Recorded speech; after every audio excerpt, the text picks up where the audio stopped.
लेकिन एक और इम्पॉर्टेंट बात जो मुझे आपके बीच में रखनी है, और वो इसलिए रखनी है कि आप सब इसको अपने दिमाग से सोचें।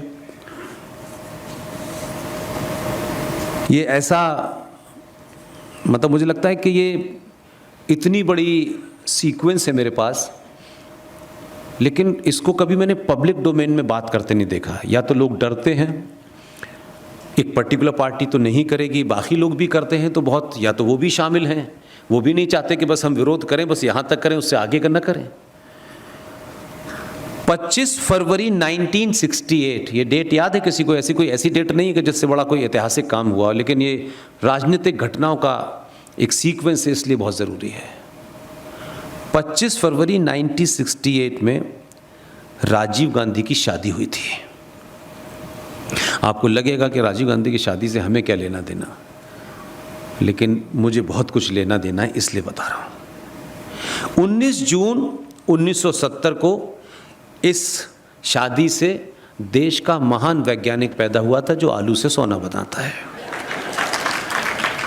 और फिर 12 जनवरी 1972 को एक और पैदा हुई थी, जिनकी दो ही खासियतें हैं इस 50 साल में, कि उनकी नाक इंदिरा गांधी से मिलती है, बाल इंदिरा गांधी से मिलते हैं, फिरोज गांधी का कोई कंट्रीब्यूशन नहीं है।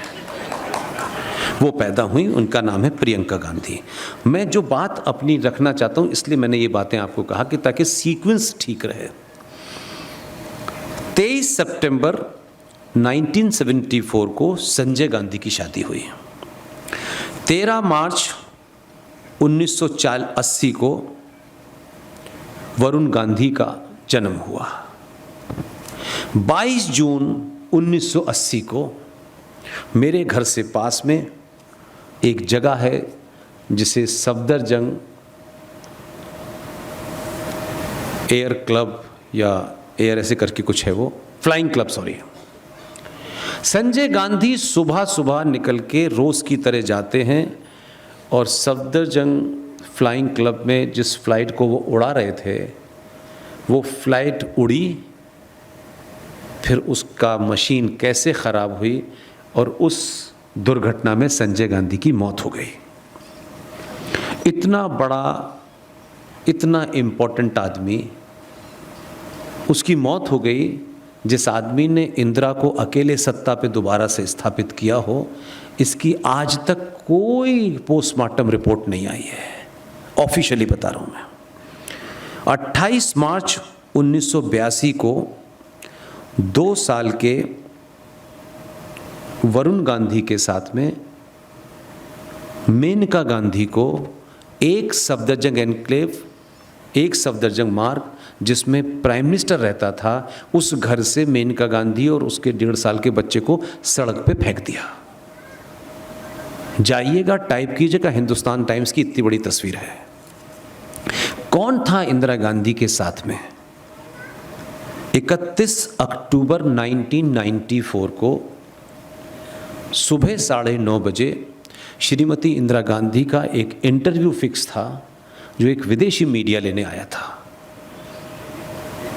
और उस 9:30 बजे जब इंदिरा गांधी जाने वाली थी तो घर में से किसने फ़ोन करके, क्योंकि अक्रॉस द रोड था, ये जो प्राइम मिनिस्टर का ऑफिस है ये बाद में बना है, पहले सफदरजंग पे था, तो सड़क पार करते ही ऑफिस था।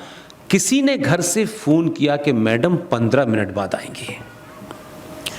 ये किसने किया, क्यों किया नहीं पता। 15 मिनट इंटरव्यू लेट हुआ, श्रीमती इंदिरा गांधी घर से बाहर निकली और उनकी हत्या हो गई। हत्या हो करके जो उनके घर से नज़दीक वाला हॉस्पिटल था वहां न जाकर के वहां गए जो घर से दूर था, और वहां बैक डोर पे गए, वहां ताला लगा था, फिर उनको लेके आए। कौन वो 2-3 लोग थे जो इसको लेके गए? 31 दिसंबर 1994 को 84 सॉरी नहीं 1984 की बात कर रहा हूँ sir, 84 sir, I am right और रॉन्ग? 31 दिसंबर 1984 को राजीव गांधी को देश के प्रधानमंत्री की शपथ दिलाई गई और 21 मई 1991 में चुनाव के उस माहौल में 9 सभाएं राजीव गांधी ने की। उन 9 सभाओं में से 5 सभाओं में 272 इन्वॉल्व थीं और श्री पेरुम्बदूर की सभा में वो नहीं थीं और वहीं राजीव गांधी की हत्या हो गई। और 21 मई को हत्या होती है और एग्जैक्टली 1 महीने के अंदर 21 मई टू 21 जून 21 मई में हत्या हुई और 21 जून को राजीव गांधी फाउंडेशन बन गया। उसमें चिदंबरम जैसे महान किसान भी मौजूद हैं जिन्होंने दुनिया को नई रोशनी दी है कि कौन पागल कहता है कि खेती जो है खेत में करो। उन्होंने गमले में 9 करोड़ रुपए का गोभी उगाया है। ये मैं नहीं कह रहा, उन्होंने अपनी उसमें लिखा है, एफिडेविट में लिखा है। वो भी उसके सदस्य हैं। और एक कांग्रेस जो विदेशों में चलाते हैं, जो मीटिंगें तय करते हैं, जिनका अक्सर बीच बीच में जिक्र आ जाता है, वो भी उस ट्रस्ट के मेंबर हैं। लेकिन जो पॉइंट है यहां से आपको ज़्यादा क्लियर होगा कि 1997 में प्रियंका गांधी की शादी उत्तर प्रदेश के मुरादाबाद में एक साधारण सा परिवार जो पीतल बनाने के बर्तन बनाने का काम करता हो, उनसे शादी हुई। सर, कबाड़ी वाला कह के आपको आत्मा संतुष्टि हो सकती है, लेकिन वो कबाड़ी वाला ना हो, लेकिन कार उसके कबाड़ी वाले थे, तो उससे शादी की। मैंने इसलिए कहा कि हिंदुस्तान की फर्स्ट पावरफुल पॉलिटिकल फैमिली में बेटी की शादी एक साधारण से मुरादाबाद के बर्तन बनाने वाले से हुई। इसमें मेरा कोई, मैं उसके स्टेटस पे नहीं जाना चाह रहा, मैं अपने तथ्यों को स्ट्रॉन्ग करने के लिए उसकी बैक में जा रहा हूँ। 1997 में वाड्रा से शादी हुई और 21 जून 2000 को ये घटना हमारे देश में घटी। मैं तब से जानता हूँ इनको, ये मेरे कॉन्शियस दौर की बात है, ऐसा नहीं कि उस ज़माने मीडिया में था। देश का सबसे ब्रिलियंट युवा जो एयरफोर्स का स्क्वाड्रन लीडर था, वो छोड़ के आया था राजनीति, और राजनीति ज्वाइन की उसने। राजेश पायलट देश का गृह मंत्री दिल्ली से कार से निकलता है। हमारे यहाँ एक टचपूंजिया नेता 200 साल पहले उसके घर में कोई एमपी होता ना, तब भी 200 साल तक उसका रुतबा चलता है, लेकिन वो गृह मंत्री रहा देश का। वो गृह मंत्री दिल्ली से कार से निकलता है और उस समय भी गहलोत की सरकार थी और जयपुर के पास कार का एक्सीडेंट होता है और उसमें राजेश पायलट की मृत्यु हो जाती है। आज तक कोई पोस्टमार्टम रिपोर्ट नहीं आई। 16 अप्रैल 2001, ये ध्यान देने की बात है, एक सामान्य से समाज में किसी के पब्लिक फिगर के घर में डेथ हो जाती है तो अखबारों में छप जाता है, लोग पूछते हैं कैसे हुआ। ये भारत की फर्स्ट पॉलिटिकल फैमिली के बारे में कह रहा हूं। 16 अप्रैल 2001 को जिस वाड्रा से इस देश की सबसे पावरफुल फैमिली की बेटी की शादी हुई हो, राइट, उस परिवार के अंदर वाड्रा की बहन और प्रियंका गांधी की नंद कार से दिल्ली से निकले। और ताज्जुब है ये कि दोनों ही समय वहां गहलोत की सरकार थी। दिल्ली से निकलते हैं और उनके साथ एक अज्ञात महिला थी। ये जो कार जली है उससे पता चला। अजमेर के अलवर के पास एक छोटी सी तहसील है जिसे बिहोर कहते हैं।